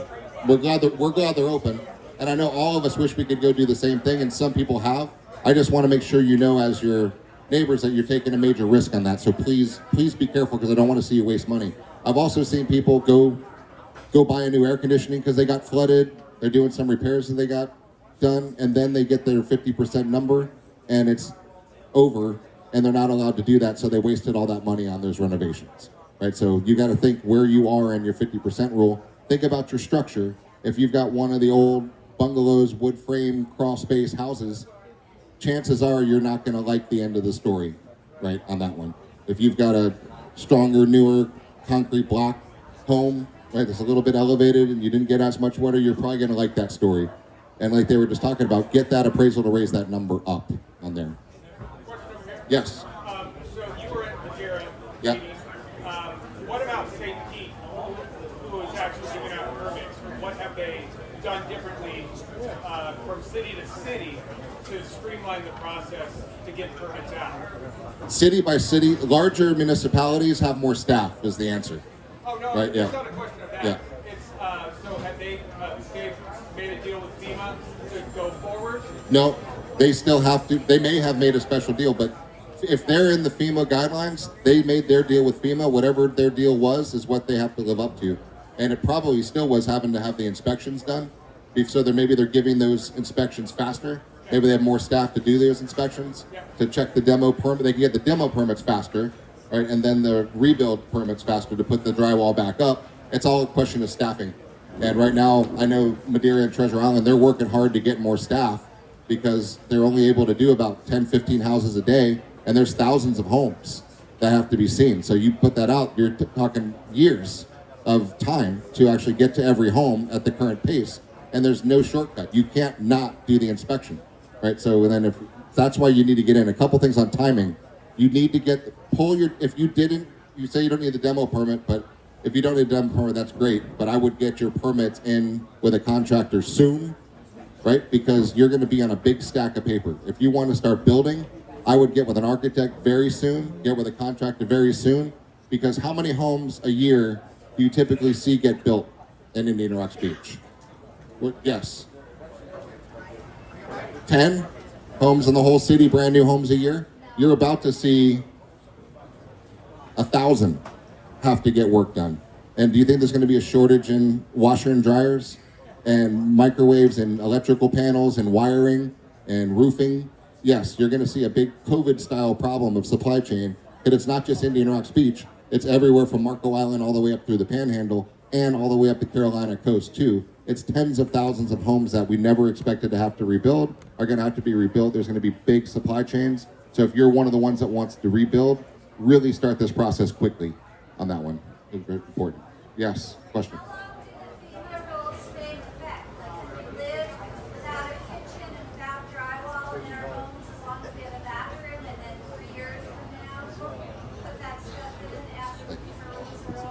The question is, how long do the FEMA rules last? If you're sitting there waiting for an inspector, can you live in your house and do those things? I don't know the answer to that exact question about how long, right? I know people are clean their houses out, get the demo out, make it livable, and wait for the inspection before you spend money is pretty much the takeaway. So the idea is get your appraisal, get it demoed, get that number up as high as you can if you want to rebuild, renovate your home. Question? So I have a question that I apologize if the answer is hard to hear. Yeah. It probably goes to both. Approximately how long after we contact you should we expect a FEMA inspection? Is there a general time frame? They're not FEMA, they don't There, know that. and Hope doesn't know the answer. I've already called Hetty. I got a FEMA people came out and inspected house one. I called Hetty, or emailed her. She sent it to FEMA to get inspection number 2. So you gotta contact Hetty and ask me approximately how long for that city ordered inspection. The question is, he's called Hetty, ordered the inspection, waiting for the timing. How long is it going to take? approximately, depends on where you are in the stack, right? There's probably 500 houses in the stack, and it really depends on you. There's no answer to that question. It's going to be probably weeks until they get back is probably the answer there. Kind of heard, but it's hard to hear in the back. Yep. So again, I apologize. So after you get it was Tidal Basin was the contractor who came in for FEMA. After they did their thing, it next goes to Pinellas. Is that correct? FEMA's coming in to do their inspections, Right. right? And then the Pinellas County is going to. And how do I know after FEMA's inspection's been done? How do I find out that it's enough time has passed that Pinellas is ready to take its next step on my house? That I don't have the answer to how long Pinellas County is going to take to follow up on the permits. I'm asking you, how do I find out? Not how long to find Yeah. out. How do I find Hetty. out? Email or call Hetty. She's the point right now. Hetty, I hope gets more staff. She's flagging all Right. the emails and then we'll respond to everyone when she knows, because she doesn't Yes. know either. Ask Hetty. When's Pinellas cutting? Did anybody get one of the placards on their front door? Yes. There's Pinellas County has been really good. They're going around and they've put placards on everybody's house or a lot of houses. I know mine got a placard. I know a few other people got placard. I'm on several jobs and I know they all got placards saying this home has been inspected. So they know, basically they've walked around your house. They know what your water line was. They have a general consensus of what is going on inside. So if you've gotten one of those, I'm not familiar with the FEMA. There's FEMA inspectors coming around also? Yes, Tidal Okay. Basin is the subcontractor. They've been at my house. They measured the water. They're very nice. FEMA has. That's what I was told. Hetty sent them to my house. Okay. It's fine. I got no problem with the time frame. I'm just trying to figure Yeah, out you're gonna have to call Hetty once you. how do we not burden Hetty. Oh, you're Hetty's gonna be burdened no matter what. You understand what I'm saying? Yeah, you're gonna. Tidal Basin did it. It's got to funnel through Hetty. Hetty is, she's up here right now. All right. Next thing I want to talk about, Kim. Let's talk about how do you fund this? You've got renovations are going to be expensive. New construction is going to be expensive. There are 203H disaster loans right now. There's construction perm loans. And Kim and Michael are awesome with Beachline Mortgage, and they've got a whole list of resources on how you can get funding to make this happen. So I'm turning it over to you. Hi, everybody. So I know everybody likes the sound of money, correct? Does anybody like money? Or am I just me like money? I mean, I've been in financing a long time. You love money? Thank you. All right, so we love money around here. So there's a couple things that can happen. I don't know how many people have received any kind of insurance checks yet. Has anybody received any money? Okay, so I got a couple. There's a couple. That's 1, 2, 3, 4. That's emergency money, right? Your first draws. Okay, good. So there's other ways of getting money. How many people have applied for the SBA money for the disaster house? Has anybody done that? I got one here. I got a couple over there. I got a couple over here. Okay? That's not very many for a whole group of people. Okay? It's a low interest loan. And so it's like at 2.37% interest, which is what I call free money. Okay? It's also something that you can get for 30 years. And for the first year, you don't have to make any payments on it. I don't actually do those loans personally, but I worked for the SBA. And I worked for the disaster development side. Remember when COVID hit? So I handled all the economic injury disaster loans. So anybody that was self-employed that got money for that, I was actually one that was approving those loans on the back end. So it really is important that you know that those SBA loans are actually there to help you to actually get money immediately in your pocket. Now, they did happen to run out of money, okay? But they're gonna come back come November when Congress meets. So you need to get in, you need to apply for your loan number, okay? Because the key to this, if you want to keep your house, is you're going to need money to do it. Who agrees that you need money to be able to make a decision? I do, okay?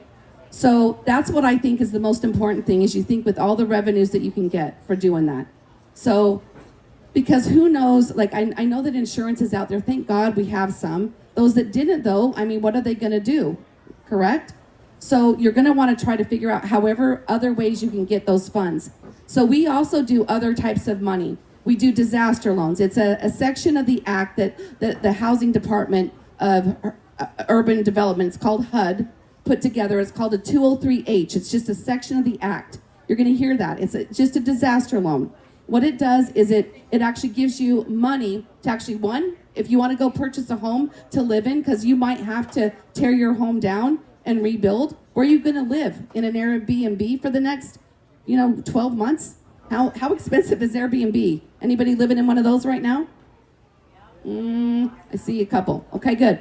So, or a hotel. Who's living in a hotel? Oh, renting. Okay. What about tenting? Does anybody in a tent? Okay. So what a 203H does is your current house, because everybody goes, well, how can I afford 2 homes? I don't have that kind of money. Well, what happens is your current home that's in this disaster, I call the thing, okay? The item that's this thing that is actually needing to have a resolution on, we actually don't count against your debt to income. So it's kind of like it's not there. You can come in, you can apply for a loan in a new unit of time and apply for a disaster loan. It gives you 100% financing. You don't have to put any money down. You then, maybe sellers don't like this, but the seller can pay up to 6% of your closing costs. So you could literally move in for just your earnest money down, which could be $500. It could be $100. It's whatever the seller and you agree on. And then you pay for an appraisal. That gets you housing. Because truthfully, I feel like if people were okay and they were in a house, they wouldn't be so frantic to try to make a decision and sell their home. But if you had a place to stay, wouldn't you feel more comfortable? You wouldn't be worried. You wouldn't be thinking, oh my gosh, what's going to happen to me tomorrow? So anyway, that's what I think with this 203H. But there's a caveat to this. It also will give you money to rehab. So let's say you're not in a situation where you really want to go buy another house. You really just want to rebuild what's in there. You can take this 203H. You can actually do a 203K, which is another section of the act that gives you rehab dollars. It'll go all the way up to whatever dollar amount we need to actually rehab that home.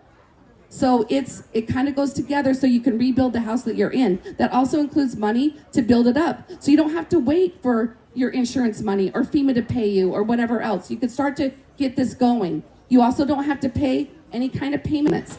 Does that make sense to everybody? Anything I didn't say that you guys are, okay, good. Those loans are section of the acts, but they're actually FHA loans. They're from the Federal Home Administration. They actually are the ones that actually do the actual funding on it. They go up to $498,000. It's not going to give you millions, okay? So if you need more than $498,000 to do something with, then you need to go to a one-time close construction, okay? So, and if anybody in here that are investors that have homes that were investment properties, okay, we've got a couple. We got one there. Okay, we got those. So there's a ton of money out for investors. It's called fix and flip money. You know what those are? Okay, good. So you're going to just do fix and flip, right? But in the meantime, let's say some time goes by. How many people in here never had insurance? Doesn't have flood insurance, doesn't have homeowners? Okay, got a couple. So what happens? You're going to have to do something, right? So those loans, the 203H, the 203K, and the SBA are for you. That gets you the money at the least amount of cost. Does that make sense? Least amount. Who's here who just bought their house and they are upside down? Jeff had mentioned a couple. Is anybody here in that boat? Okay, I'm looking around. Okay, good. We got a couple of those. Well, I've been around the block. And what happens is when we get down and you finally make a decision on this house over here, because remember, it's a thing right now, remember? Because right now you don't know what to do with it. I don't know if it's fully, disastered or where it is in the FEMA guideline. Because by the way, those codes, those colors actually go towards what they deem as is it fully destroyed? Is it okay? Is it this? FEMA puts like color codes to that. And Mike over at the Pinellas County Appraiser's Office, Mike Twitty, he's the one that actually comes up, has got those codes. And we did one in this other place that actually gave you all of the color codes so you knew when it entered onto your front door what they were deeming your property, okay? So, but in the meantime, if you're in that situation where you owe too much money, just so you know, the banks actually do reduce. It's called, in other scenarios, it might be called a short sale. Does anybody know what a short sale is? Kinda? But this is called a short balance. Does that make sense? They're gonna reduce the balance on your mortgage so that you can actually make this happen and get a new construction loan in the new unit of time. Now, it takes time to do all this. This is where that patience comes in from everybody, because depending on your situation, you might have a different situation than your neighbor. Everybody's financing is different. Everybody's cash that they have in their pocket's different. But depending on your situation, there is a solution. And that's really the bottom line when it comes to money. What's the solution for you? So when you go back to what Jeff was saying, you have two decisions you need to make here. One, do you really want to rebuild your home? Or two, do you want to actually get it up out of the flood zone so you never have to deal with FEMA again? Because the minute that you lift your house, you don't have to deal with FEMA, just so y'all know. Once it's up out of your flood elevation. And that's on your survey. Everybody got a survey when they bought their house, and on that survey, it shows your elevation. So as soon as you get out of your the flood elevation by a foot above it, you actually are out of the flood zone. You don't have to deal with FEMA, and it also gets rid of your flood insurance. Who would like that? Yeah, I thought so. So that's kind of what I feel about finance. If you guys have any questions when it comes to financing, we do have information up here. You can call me, and we can go over your situation, because everybody's different. And I would really like it to be where, we can help each individual person. Like, what's your situation? You can send scenarios over. We can send you back information, and that would help, I think, the most settle out so that way you don't feel so stressed out. Does anybody feel that way? Okay? I think so too. All right, I'm going to give this back to Jeff. Thank you, Kim.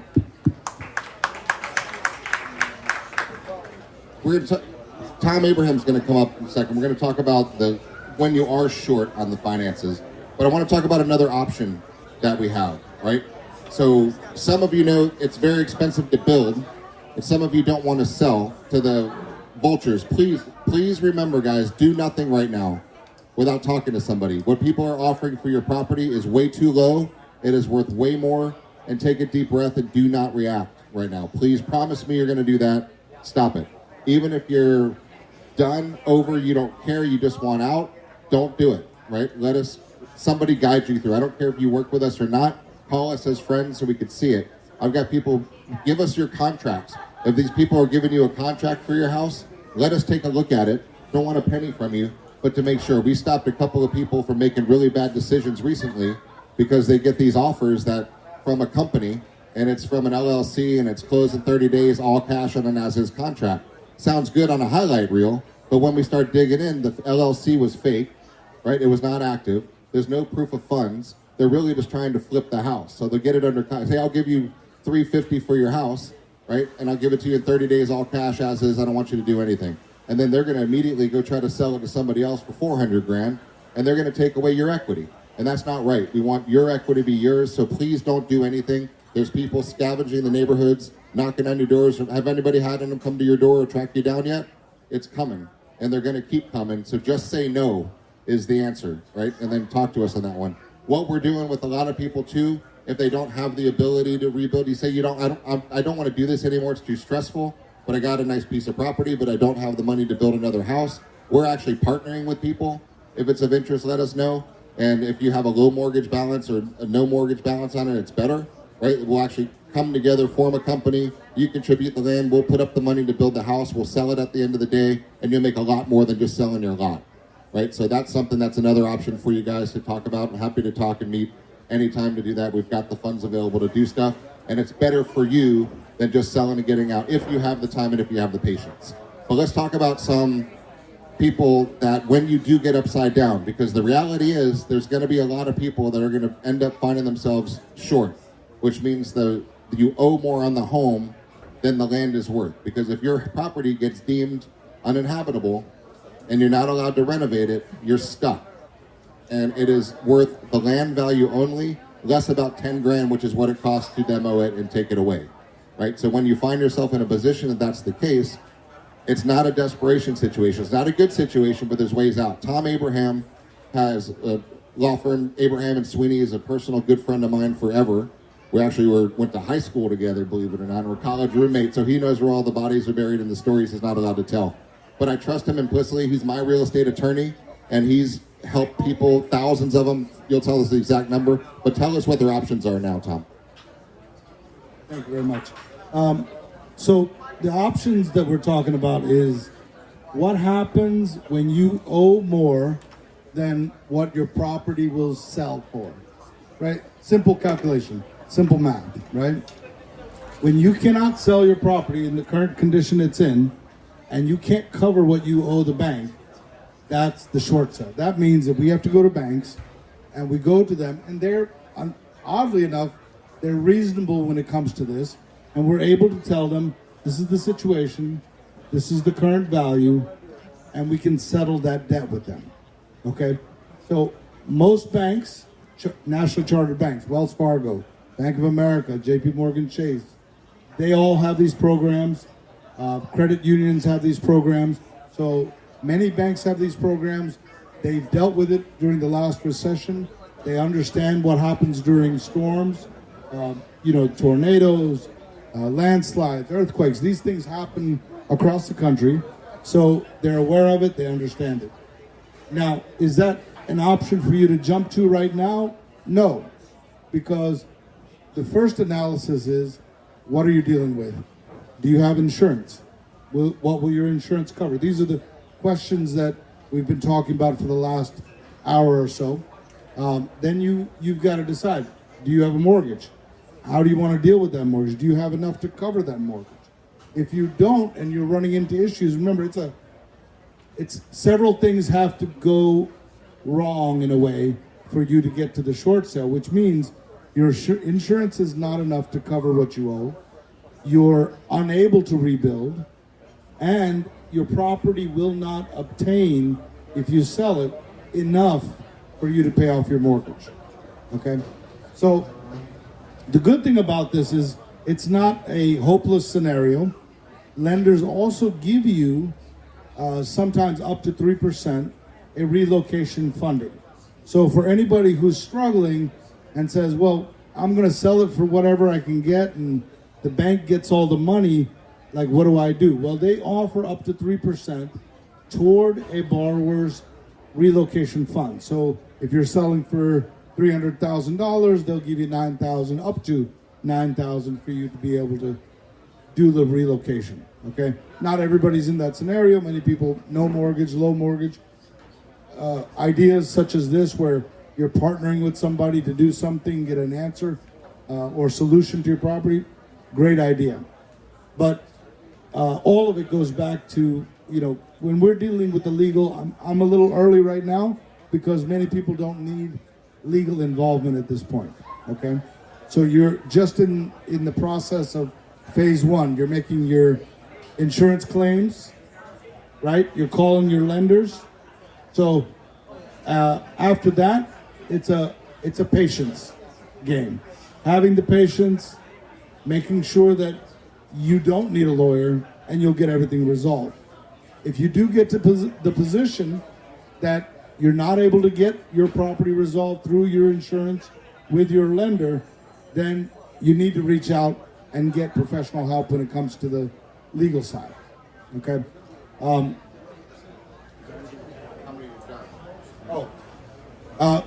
So just so you know, when it comes to short sales, this is nothing new for us. I'm very familiar. We've done over 5,300 short sales over the course of the recession from 2009 until now, and we still do them across the country. We have branches in Chicago, and we had them in Georgia and California. So we're very familiar with dealing with any bank that you've ever had, unless it's like, your uncle that lent you money. Otherwise, we can deal with pretty much any bank, okay? Thank you very much. I wish you all the best of luck. And hold on 1 second. That's it. So thank you, Tom. And you'll be around for questions too, after this too. All right. Last thing I want to hit on, and last but not least, is insurance. Question. My question is about the FEMA 50% rule. Okay. So, say I do improvements up to 50%, and I have a livable house, and I close on my permits. But I know I want to do, maybe I want nicer kitchen cabinets, maybe I want nicer things. How long do I have to wait for a next phase to do more improvements?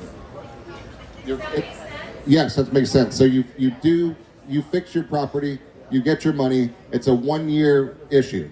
So you fix your property up, you get it reappraised, and then next year you can go for another permit and you can spend more money and upgrade things. 1 year. Not 6 months? 1 year. 1 year. A year from what? A year from when the permits close down. Okay? Hey, hang on. Come on. Different in Indian Rock. So Indian Rocks is very lenient, and you can actually close a permit today and reopen another permit tomorrow.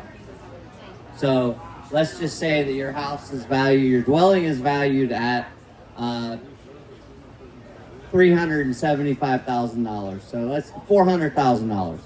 You get $200,000 of improvement to the FEMA rule. You do your $200,000 improvement, and they're actually calling it 49% because they want that 1% of any overage or anything like that.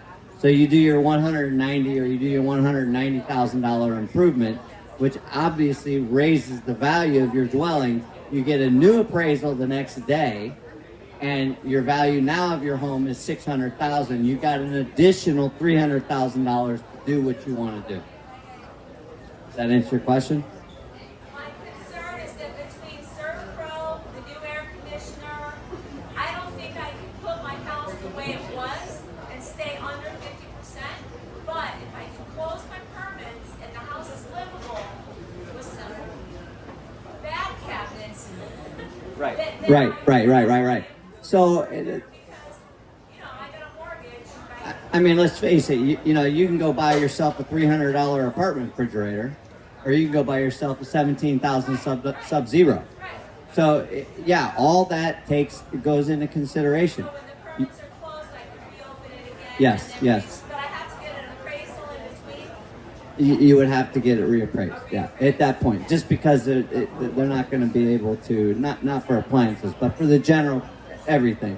So, yeah, I mean, basically, What I'm saying though, with the improvements I'm making post the hurricane, there's a chance that my appraisal will be lower than how my house was before the hurricane. they cannot go backwards and devalue your home for what it was worth.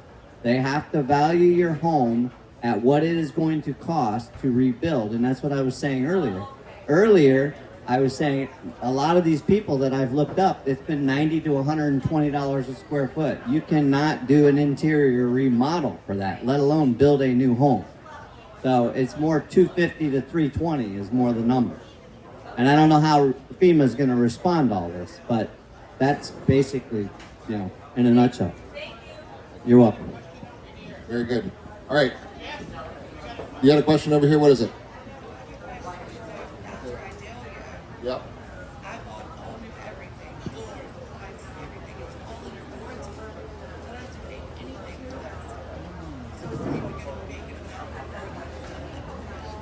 That's an interesting question. After Adelia, she said she flooded out and got all new appliances and everything like everybody else had to do.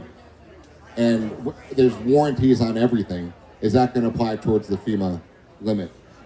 It shouldn't, but I'm not FEMA, so I can't answer that. But I am going to tell you something. Once we're finished with the insurance questions, we're going to officially end this because we have somebody that may or may not be here from something that rhymes with WEMA, and they're willing to talk and answer little questions, but we will have to turn all of our cameras off for that.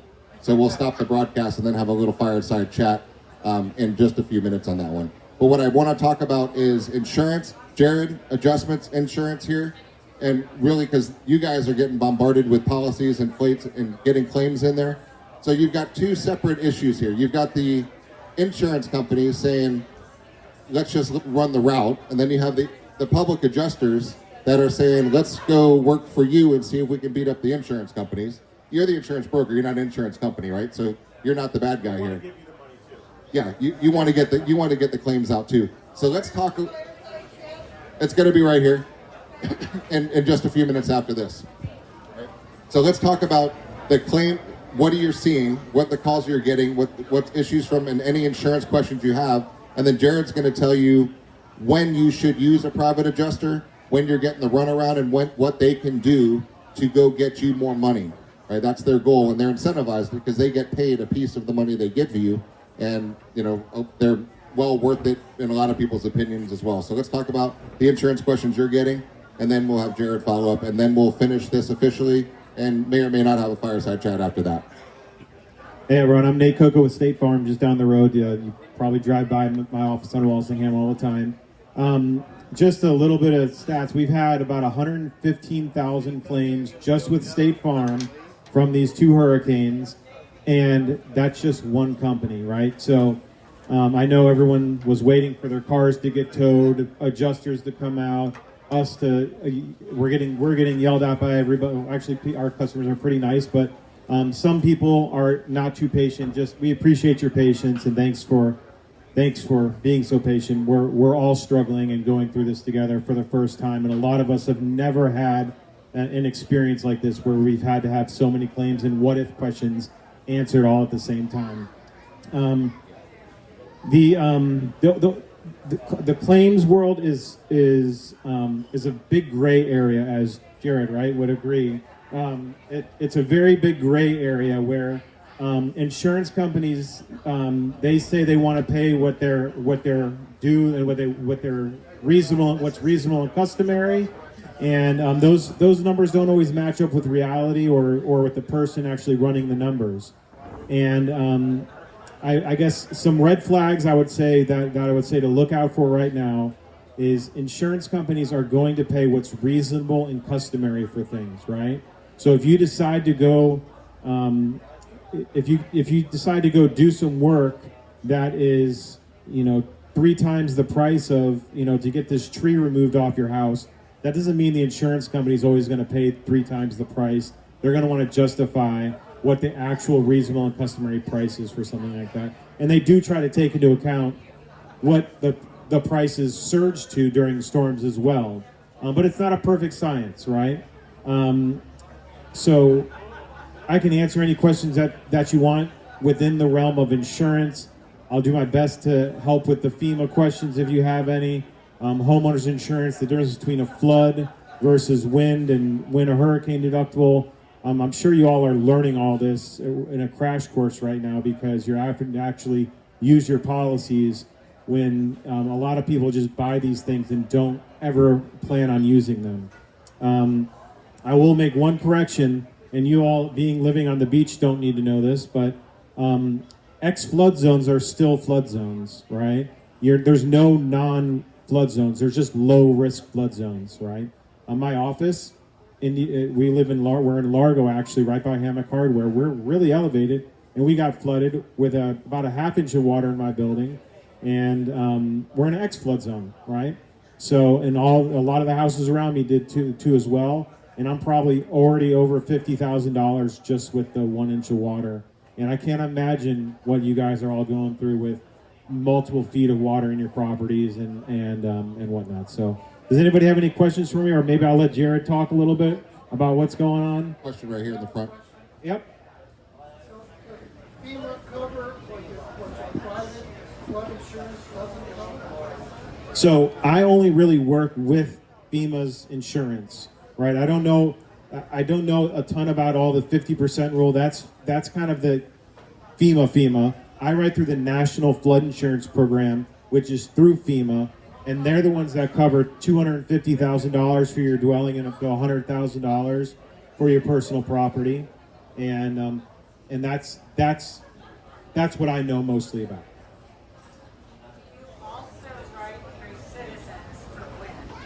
Yeah, we write through Citizens for wind, and what we've been seeing is a lot of these claims are not wind related. They're almost all being classified as flood. Wind is going to be under a separate hurricane deductible. So if you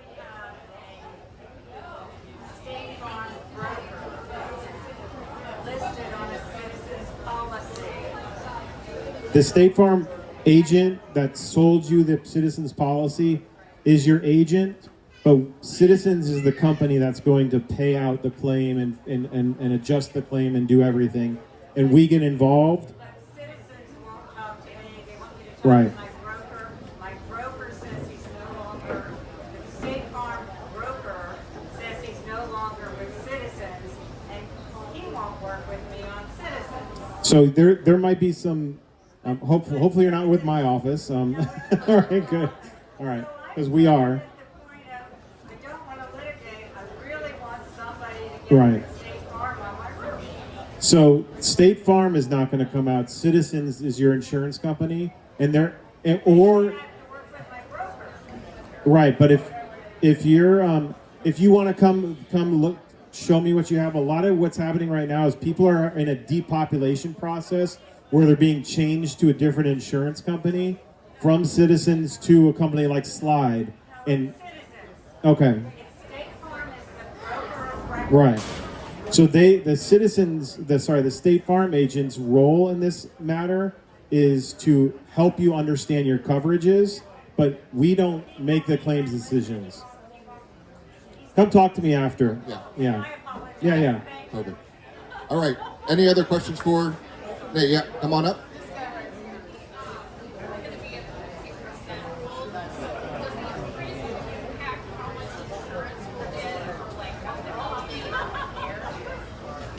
Yeah, the question was, with the 50% rule, will the insurance be impacted by the amount of the 50% rule and the structural value? I can't answer that question. There is a team of lawyers and actuaries behind the scenes on all this that know all of the ins and outs of how that's going to work. So, do you have any insight there? I don't have the. I don't know. I think we're all in a wait and see situation. I think getting the appraisal sounds like the right move because that's only going to help you. It'll help you give you more room under that 50%. Assuming you want to rebuild your home, you want to get a private actual cash value ACV appraisal on your home. And then when they come out to inspect it, you show them that, and that's going to help creep your number up as high as you can get it. Legally, of course, they're not going to stretch it, but they're going to know, they're going to bring it up. Because a lot of you bought your homes, you put new granite in, you put nice floors in, you put nice windows in, you spend a lot of money on your renovations, and the county doesn't necessarily know that. So that's when the actual cash value guy comes in and says, man, that was an extra exquisite slab that you bought. That was a $20,000 slab. Whoa, okay. What did you do here? What did you here? That's how you get your number up. It's real, but you got to just piecemeal it up so they can say, no, this is the real, actual cash value of what was in that structure pre-storm. And then that's the number you want to get to where you want to go. And follow the rules. If you don't do things with permits, it might save you money today, but then when you try to sell your house in a couple of years, nobody's going to insure it possibly because everything's been done by a handyman or under the table, and the insurance companies you're not going to pass the inspections in order to get the insurance to get the mortgages and whatnot. So, good deal. All right, Mr. Jarrett. So when you start getting a runaround with the insurance companies, and believe me, there's going to be a lot of runarounds with insurance companies because they're understaffed, overwhelmed. They're going to start hiring a bunch of people that aren't going to be qualified because there's tens of thousands of cases and they're pulling their hair out, and it's going to be aggravating. Pretty fair assessment. So that's when you get somebody on your side who can pretty much go fight for you and get you some more money. So tell them what you do, who you are and what you do. All right, thank you, Jeff. And Nate had some great information too. So my name's Jared Kennedy. I'm with 5 Star Claims Adjusting, and our job is to make the insurance company pay what they owe. We're public adjusters. Whenever you file an insurance claim, the first thing the insurance company does is hire an adjuster to be their expert on the job and represent their best interests. Usually no one represents a homeowner though. That's where we come in. We're your expert. We represent your best interests. We gather the evidence and build the case for you so that you get everything that you're owed, ideally, rather than just what the insurance company wants to pay for. We charge nothing up front. Everything is paid for after the fact. And on any homeowners, on any private, on any commercial insurance claim, it always pays to have an expert in your corner. You will almost never ever see a claim where you get everything that you're owed the first time just because you asked nicely. The insurance company is not in the business of just giving out money because you asked nicely. You have to prove every dollar, every cent. You have to make an argument, and at the end of the day, it always comes down to a negotiation with the insurance company. And yes, sometimes the insurance company's giving you the runaround. Sometimes there's poor claims handling. Sometimes the administration is poor, and you need to go in there and force the negotiation to occur, and that's where we come in. On flood claims, it's a little bit different. Dealing with government rules, government money. There might not while on a homeowner's claim, we 100% guarantee that every single time you always end up with more money if you go with us than if you went on your own. Flood insurance is a little different. Sometimes there's not more money left on the table, but there is still a lot of work and a lot of money and a lot of risk to be had. Our place in the flood claim is to make sure that you don't miss out on what you're owed, that you don't fall through the gaps, that a tired, overworked flood adjuster hasn't missed out on something important and isn't shorting you anything that's you're particularly owed, or letting you fall through the gaps and have to wait weeks or months extra on top of what you already would have. What do you charge? So we charge nothing up front. We charge everything on contingency at the very end of your claim. If we get a recovery for you, our fee is 10% of anything we get for you. And if you have a minute, I'm going to give them a little bit of information. Do we have Yeah. Great. So I'm going to take a second here to go over with you something that everyone's probably struggling with on their flood claim is the contents portion. The contents claim is very time consuming and very long. What your your flood adjuster is going to do is they're going to give you this thing called the contents spreadsheet. It's going to be an Excel document. If you don't have Excel, you can use Google Sheets, which is a free program that you can get from Google to help you build your spreadsheet. They're going to want to see every item in that spreadsheet lined out exactly as they've asked for it. Now, obviously, in some cases, you're not going to have everything, but it's in your best interest to try to fill out that spreadsheet as perfectly as possible with everything you can get in there, and start with the most expensive items first, because you will eventually run out of patience before you run out of spreadsheet. Next to that spreadsheet, you're going to need a photo report. That photo report needs to be in the exact same order as the spreadsheet was. And ideally, you'd label everything in that photo report. And your photo report's going to go a little like this. With item 1 on your spreadsheet, let's say it's a couch. Your first photo on page number 1 is going to be a picture of that couch. The second photo is if that couch still has a sticker or a tag on it, or a model or a serial number somewhere, that's going to be your second picture. Your third picture is the comparable. It's going to be a listing for the item or a comparable item online that is very similar. That includes the listing, the name of the store, and the price of that item that's being sold today. Those are the 3 ways that, with those 3 pictures and a well-filled out content spreadsheet for every item in the correct order, that is how you get paid everything you wrote on your contents claim. And make sure that if you do have the patience for it, don't just stop at your limit. Go over the policy limit, because depreciation will be taken out of your contents claim. All right. I'm going to try and keep it short. That's all the important information that I have for you here today. Do you have a question, sir? What do you do if you put your contents that were damaged out on the street and call them wet? Well, that's unfortunate. The question was, what do you do if all your contents were out on the street and they've already been taken away? All right. Well, we had 2 hurricanes very close back to back. This is a disaster relief program, and there may be some leniency. My suggestion is that you do the very best that you can. Search through whatever you can to try and find as many of the items on that spreadsheet. Get as many of those 3 pictures as you possibly can. If all you have is I had this couch and here's a picture of what it costs now. That's better than nothing, and you might get something from that. What do you do with, we had custom closets, and we had tons of clothing on that bottom layer. I took pictures of all this clothing. So The question was, you had custom cabinet closets and you had lots of valuable clothing on the lower level that all got flooded out. What do you do with that? So this is exactly why I wanted to have this conversation. The contents claim, doing it right, is a super pain.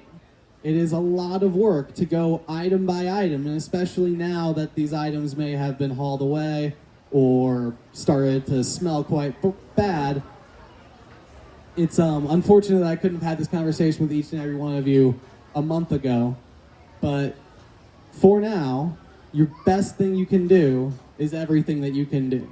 So if you can't get a picture of every item, if you can't get a picture of every tag, if you can't, get it, if it's all been hauled away, do the best you can, put it in the best order that you can, explain to your flood adjuster that this is all I have because, and hope for the best. Here's the best way I like to explain how they do. Like, if you were trying to sell your property on your own and somebody was trying to buy your house, you're a lot more vulnerable when you're trying to deal emotionally on your own accord. Right? Now, if you had me as a layer in between the buyer and you, I don't have the emotions in that transaction. I could be a prick in a negotiation to defend you and get you as much as I can. That's the role that this guy comes in at, saying, I don't want your answer. I'm not accepting your answer. This is how we're going to do it. And then they know that his company has attorneys in their back pocket. They're much more likely to agree to the report that they put together than the report that you put together. That's the value of hiring a professional to get stuff done. And I think just my simple fact is 10% is way more than, because he's going to put more stuff on that report than you forgot about putting on there. That's worth more than 10%, in my personal opinion. He's doing my personal property adjustments. I hire him to do mine, and it's a smart thing to do, in my opinion. Do what you want to do, but we brought him up here because it's a valuable resource if it makes sense for you on that one. Hi. And you'll be out here to answer more questions. Yeah, I'd be happy to get your individual questions here afterwards. It's 5-Star Claims Adjusting. My personal number is 321-295-6496. That's 321-295-6496. If you have any questions, the claim review is always free. Good deal. All right, let's talk Kathy McKinnon, last but not least. For people who are going to decide to sell their properties and do stuff and aren't using real estate people, they still need somebody in the title world. You guys have really good offers right now, so tell them real quickly what that is. Okay, everybody. I know a lot of you. I've been there with you guys for many, many years. I've lived on this beach for 40 years, and I've been flooded 4 times without everything, losing everything. But anyway, I just want you to know that these scammers are out there. They're writing up contracts. They're coming up with briefcases full of money. They are offering quitclaim deeds, etc., etc. Do not do a thing till you call me. These things, these contracts they write are assignable. So as you're signing a contract with them, they're already selling the house to somebody else. They're never going to go to the closing table. You will never see them there. And half the time it's done illegally. So we will be coming back at you 20 years from now, 5 years from now, 6 months from now, asking you to re-sign everything and do it right. And you're going to find out you got ripped off. So what I'm doing here is trying to tell you guys, please do not do anything until you contact any one of us that has spoken today. And me, I will do the closings. I will make sure they're done legally. And I'm also offering to any one of you all that do decide to sell and get out of Dodge that I'm going to give you a 10% discount on the title premium for hurricane victims. I don't want you all to get ripped off. I've been here in your position. I know how you feel. It's horrible, just horrible. So I want you to know you can call me at any time. My number is on the flyer here, but it's Kathy Mack or Kathy McKinnon at 430-8974. And if you do decide to get out of Dodge, please contact me. I will help you. All right? So take care and hang in there. I know what it's like, but you'll get through it. I made it through 4 times, and I'm here to say that it's a horrible experience. I understand. So call me. Thank you, Kathy. All right. Anyone who put your name down on the paper for follow-up for any of these items, you will be reached out to tomorrow probably by Bob, Dean over here, who's just independent to help this work out. I want to wrap up with something, and pay attention to this, guys. This is really important. Nobody's going to get out of Dodge. Just don't, right? We're going to get through this. This has never been... Let's look at the positives about what's going on. This community is unbelievable. How it pulls together in these type of times is it's amazing, right? We're all going through crap, and there's no other way to say it. But we're going to get through it. I can tell you that it's going to pass. No storm lasts that long, right? Before you know it, there'll be some green popping back up. You're starting to see little blooms here and there. Things will get cleaned up. The weather will be fine, right? We're all going to figure this out. The inspections will go. Your houses will be back together.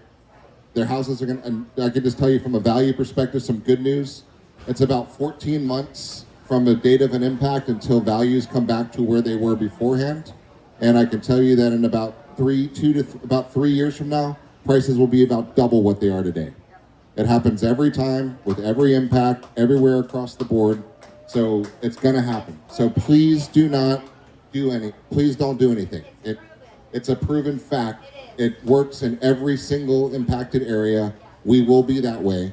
We've got the experience down in our Fort Myers offices. The values are double what they were 3 years ago. And so please take a deep breath. Know that we're all going to get through this. This community is here. If anybody struggles with anything, reach out to any one of us, because you know we all have each other's backs. And what's that? Just hold on. Hold on. Take a deep breath. No reactions, no knee-jerk reactions, no emotional fire sales. Take a deep breath. Come talk with somebody. If anybody's ever in a bind, and you feel like you have no way out, then reach out to somebody, because we're going to help you see there's plenty of ways out. And you've got an amazing asset. You've got a great community, and we're going to be back better and stronger than we ever have been before. But we're only going to do it with everybody's help and being patient and being appreciative and realizing that no one's been here, there's no playbook, and everyone's figuring it out on its own. So let's put our hands together for everybody, the whole panelists today who showed up, for you guys for coming. We will post this out, IRB Home, probably on the Facebook page, on our personal ones. There'll be a YouTube video on this one if you want to share this with people that wish they could come. And then you'll have all of our contacts on this paperwork, and we're here, guys. So we got this. Take a deep breath, and we will get through it all together. So take a deep breath. We got you guys. So thank you guys very much.